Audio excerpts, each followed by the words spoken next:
ഈശ്വമിശിഹായ്ക്ക് സ്തുതിയായിരിക്കട്ടെ.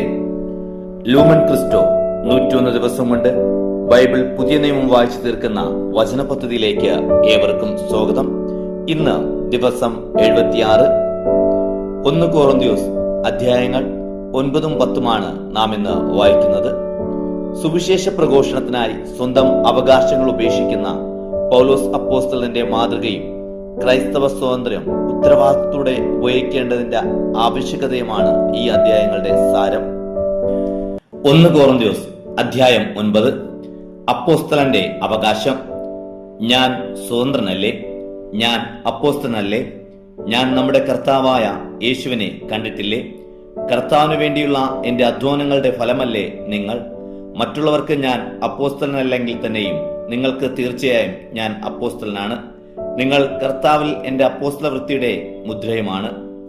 എന്നെ ചോദ്യം ചെയ്യുന്നവരോട് എനിക്കുള്ള മറുപടി ഇതാണ്: തിന്നുന്നതിനും കുടിക്കുന്നതിനും ഞങ്ങൾക്ക് അവകാശമില്ലേ? മറ്റപ്പോസ്തലന്മാരും കർത്താവിന്റെ സഹോദരന്മാരും കേപ്പായും ചെയ്യുന്നതുപോലെ സഹോദരിയായ ഒരു സ്ത്രീയെ കൊണ്ട് നടക്കാൻ ഞങ്ങൾക്കും അവകാശമില്ലേ?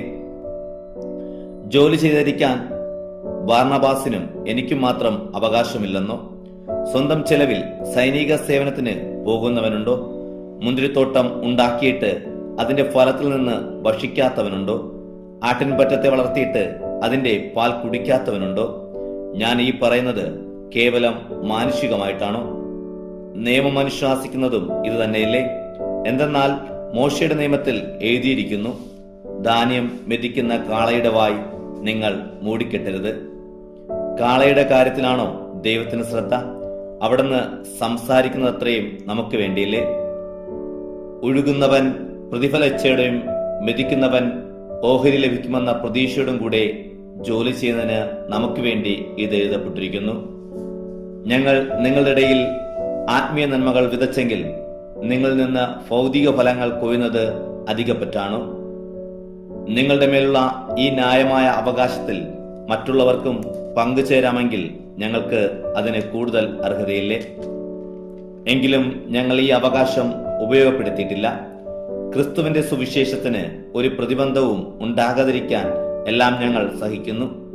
ദേവാലയ ജോലിക്കാർക്കുള്ള ഭക്ഷണം ദേവാലയത്തിൽ നിന്നാണെന്നും അൾത്താര ശുശ്രൂഷകർ ബലിവസ്തുക്കളുടെ പങ്കുപറ്റുന്നുവെന്നും നിങ്ങൾ അറിയുന്നില്ലേ?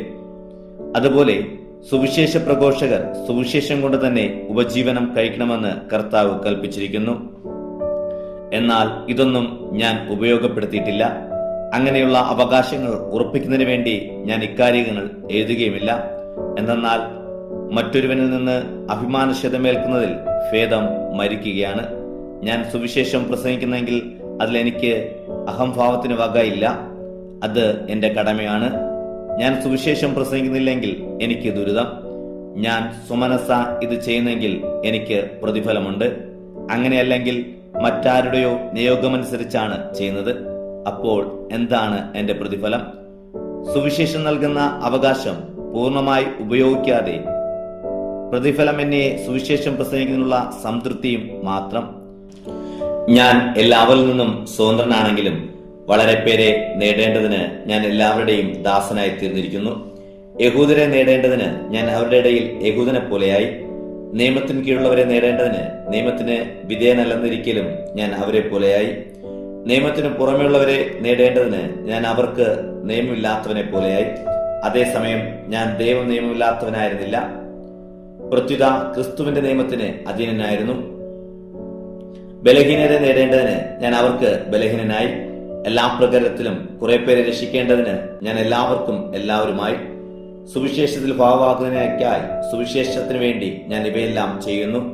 മത്സരക്കളത്തിൽ എല്ലാ ഓട്ടക്കാരും ഓടുന്നെങ്കിലും സമ്മാനാർഹനാകുന്നത് ഒരുവൻ മാത്രമാണെന്ന് നിങ്ങൾക്ക് അറിഞ്ഞുകൂടെ? ആകയാൽ സമ്മാനം ലഭിക്കേണ്ടതിനായി നിങ്ങൾ ഓടുവിൻ. കായിക അഭ്യാസികൾ എല്ലാ കാര്യത്തിലും ആത്മനിയന്ത്രണം പാലിക്കുന്നു. അവർ നശ്വരമായ കിരീടത്തിന് വേണ്ടിയാണ് അപ്രകാരം ചെയ്യുന്നത്, നാം അനശ്വരമായതിനു വേണ്ടിയും. ഞാൻ ഓടുന്നത് ലക്ഷ്യമില്ലാതെയല്ല. ഞാൻ മുഷ്ടിപ്രയോഗം നടത്തുന്നത് വായുവിൽ പ്രഹരിക്കുന്നത് പോലെയല്ല. മറ്റുള്ളവരോട് സുവിശേഷം പ്രസംഗിച്ച ഞാൻ തന്നെ തിരസ്കൃതനാകാതിരിക്കുന്നതിന് എന്റെ ശരീരത്തെ ഞാൻ കർശനമായി നിയന്ത്രിച്ച് കിടക്കുന്നു. 1 കൊറിന്ത്യസ് അധ്യായം 10. വിഗ്രഹാരാധനയ്ക്കെതിരെ. സഹോദരരെ, നമ്മുടെ പിതാക്കന്മാരെല്ലാവരും മേഘത്തണൽ ആയിരുന്നുവെന്നും കടലിലൂടെ കടന്നുവെന്നും നിങ്ങൾ മനസ്സിലാക്കണമെന്ന് ഞാൻ ആഗ്രഹിക്കുന്നു. അവരെല്ലാവരും മേഘത്തിലും കടലിലും സ്നാനമേറ്റ് മോശയോട് ചേർന്നു. എല്ലാവരും ഒരേ ആത്മീയ ഭക്ഷണം കഴിച്ചു. എല്ലാവരും ഒരേ ആത്മീയ പാനീയം കുടിച്ചു. തങ്ങളെ അനുഗമിച്ച ആത്മീയ ശിലയിൽ നിന്നാണ് അവർ പാനം ചെയ്തത്. ആ ശില ക്രിസ്തുവാണ്. എന്നാൽ അവരിൽ മിക്കവരിലും ദൈവം പ്രസാദിച്ചില്ല.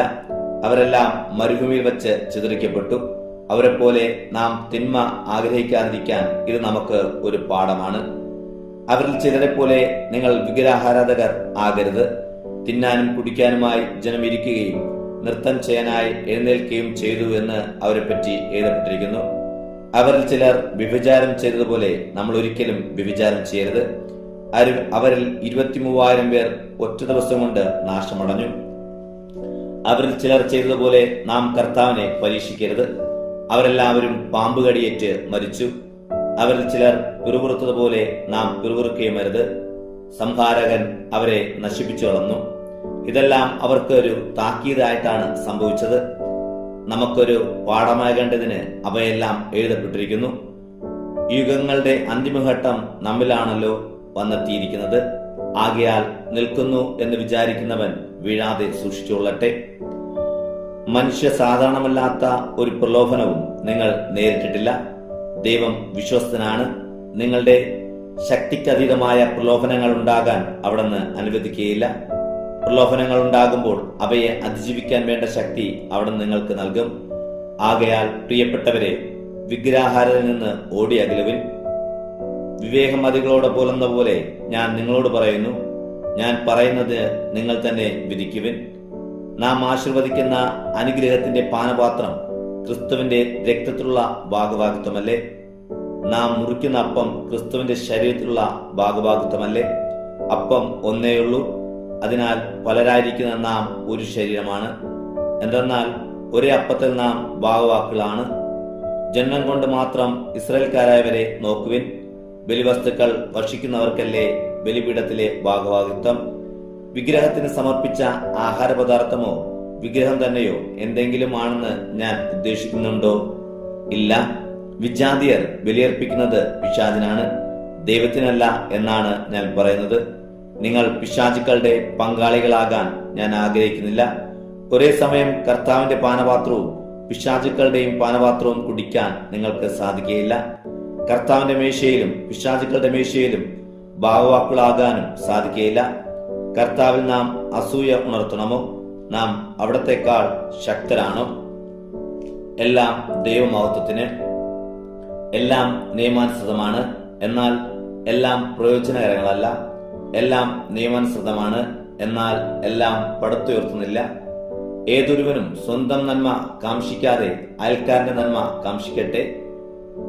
ചന്തയിൽ വിൽക്കപ്പെടുന്ന ഏതുതരം മാംസവും വാങ്ങി മനച്ചാഞ്ചല്യം കൂടാതെ ഭക്ഷിച്ചുകൊള്ളുവിൻ. കാരണം ഭൂമിയും അതിലുള്ള സർവവും കർത്താവിൻ്റെതാണ്. അവിശ്വാസിയായ ഒരുവനെ നിന്നെ ഭക്ഷണത്തിന് ക്ഷണിക്കുകയും പോകാൻ നീ ആഗ്രഹിക്കുകയും ചെയ്താൽ വിളമ്പിത്തരുന്നതെന്തും മനച്ചാഞ്ചല്യം കൂടാതെ ഭക്ഷിച്ചുകൊള്ളുക. എന്നാൽ ആരെങ്കിലും നിന്നോട് ഇത് ബലിയർപ്പിച്ച വസ്തുവാണ് എന്ന് പറയുന്നുവെങ്കിൽ ഈ വിവരം അറിയിച്ച ആളെ കരുതിയും മനസ്സാക്ഷിയെ കരുതിയും നീ അത് ഭക്ഷിക്കരുത്. നിന്റെ മനസ്സാക്ഷിയല്ല അവന്റേതാണ് ഞാൻ ഉദ്ദേശിക്കുന്നത്. എന്റെ സ്വാതന്ത്ര്യം മറ്റവന്റെ മനസ്സാക്ഷി കൊണ്ട് എന്തിന് വധിക്കപ്പെടണം? കൃതജ്ഞയോടെയാണ് ഞാൻ അതിൽ ഭാഗവാക്കുന്നതെങ്കിൽ ഞാൻ കൃതജ്ഞ അർപ്പിക്കുന്ന ഒന്നിനും വേണ്ടി എന്തിന് എന്നെ കുറ്റപ്പെടുത്തണം? അതിനാൽ നിങ്ങൾ ഭക്ഷിക്കുകയോ പാനം ചെയ്യുകയോ മറ്റെന്തെങ്കിലും പ്രവർത്തിക്കുകയോ ചെയ്യുമ്പോൾ അവയെല്ലാം ദൈവമഹത്വത്തിനായി ചെയ്യുവിൻ. യഹൂദർക്കോ ഗ്രീക്കുകാർക്കോ ദൈവത്തിന്റെ സഭയ്ക്കോ നിങ്ങൾ ദ്രോഹമൊന്നും ചെയ്യരുത്.